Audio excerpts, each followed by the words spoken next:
Hello again. Now, the mental health of the South African police officers is once again in the spotlight this afternoon. The South African Police Union says employee health and wellness within the SAPS has disintegrated.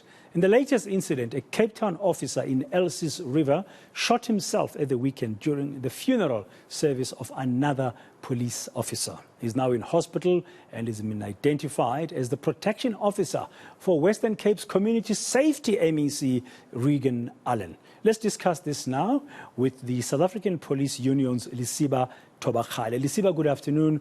Welcome to Today here on ENCA. Not a good story to be talking about, particularly at this time when we know that the SAPS is trying its hardest to regain trust among the communities it's servicing, but also is trying to fight crime. But police themselves are being targeted or they're facing serious mental health issues.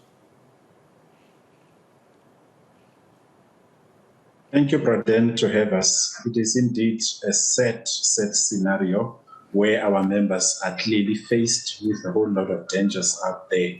But they attend crime scenes. When they come back, they do not get to be cancelled.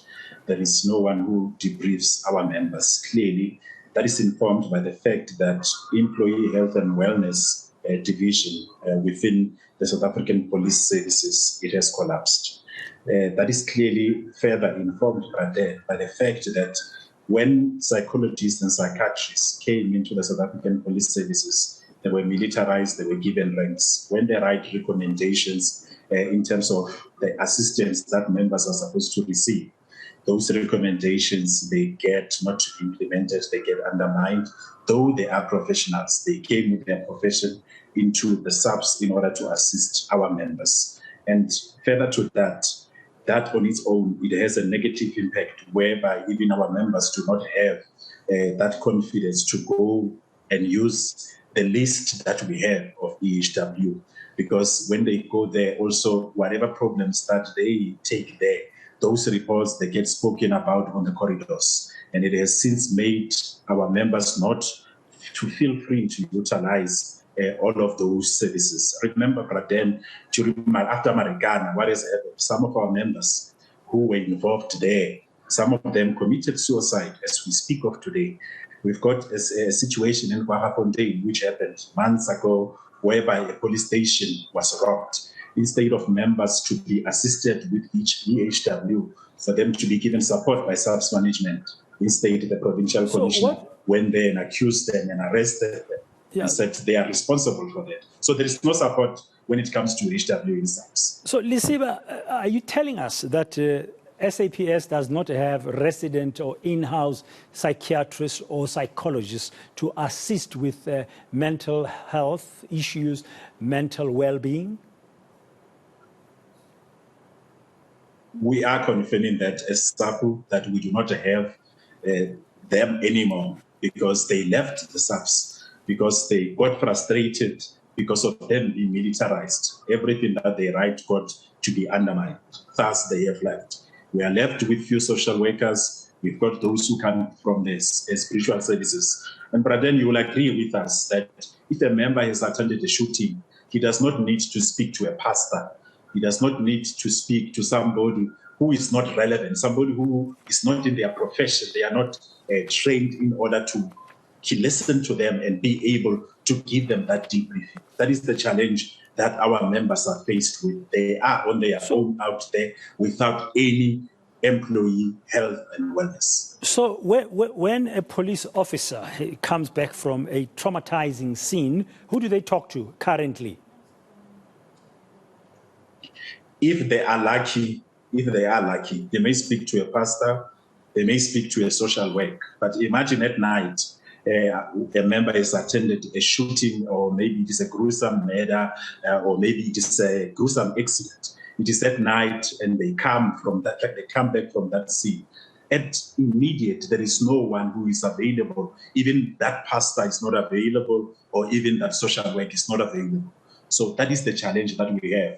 That is why, as SAPU, we have tabled a position paper in the council to say we need to have the employee health and wellness structure so that they can be able to attract professionals back into the SAPS so that they are not militarized, so that they can be able to exercise their duties. But what we see, there is no political will from SAPS management in order for them to ensure that is happening, because that position paper has been tabled for years now.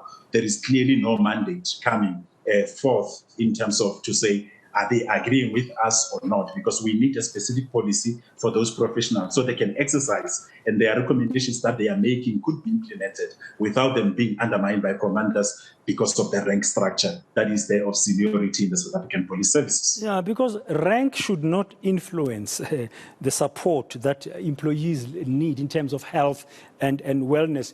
You say you have suggested or recommended to the structures of the SAPS to set up an employee health and wellness structure. What kind of response are you getting?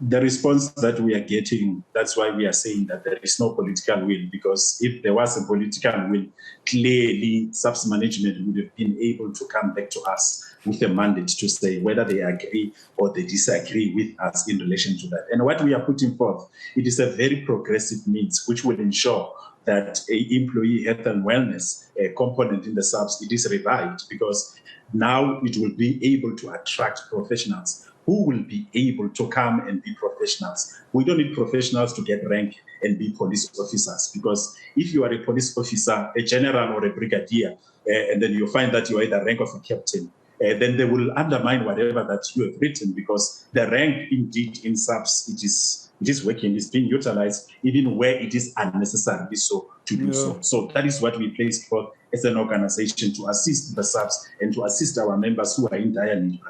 So you're saying we need psychiatrists, we need psychologists, clinical psychologists, but do not make them part of the SAPS militarized structure. Treat them as professionals. That is what we are saying, because then clearly we would be able to attract and retain, be able to retain them, because when they come, they would be able to now exercise what they specialize in, to exercise their profession without being frustrated by the rank structure. Then they would be able to be educated and to ensure that in every district they are there to assist our members in terms of debriefing if it is needed.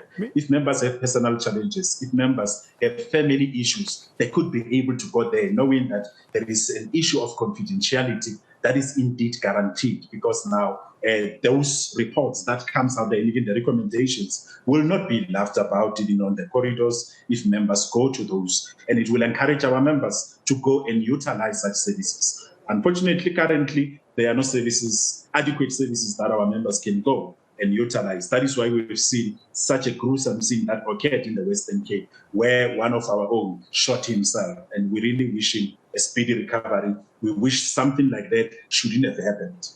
Meanwhile, the possibility of more attempted apparent suicides will continue, and the challenges of health and wellness that officers are facing will continue. Unfortunately, that is the case. It is the call we are making to SAPS management that, yes, in the bargaining councils, they are dragging their feet. But this time around, the National Commissioner and the Police Minister needs to really come up on these issues. Because without employee health and wellness and the nature of the job, it is making our members to really find themselves under dire circumstances.